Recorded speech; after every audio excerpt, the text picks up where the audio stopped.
my primary exposure to Yiddish song was through my grandmother, from her interest in Mordechai Gebirtig.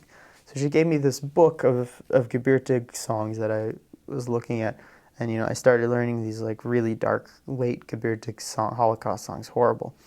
And so I started learning them, like, oh goodness.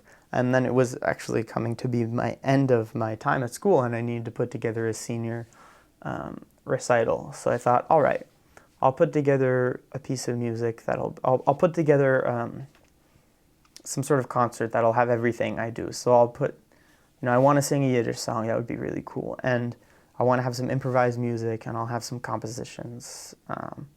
And I'll put all this stuff together, and it'll be great.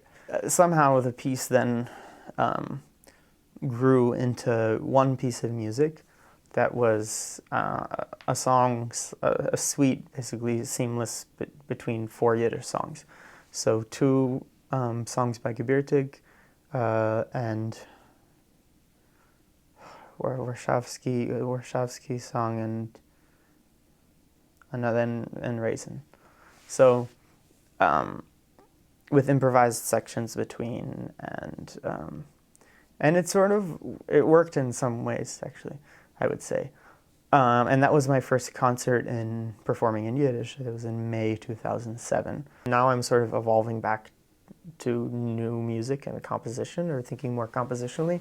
And I'm specifically working with these early, with Gebirtig poems from his later period, either where the music was lost, or earlier poems that he did not write music for. So I'm setting them and writing new music for them. And it's more like, I would say, in my mind, it fits more into the new music category, capital N, capital M, as opposed to a more like art song rather than Jewish. I don't think the stuff that I'm writing sounds particularly Jewish.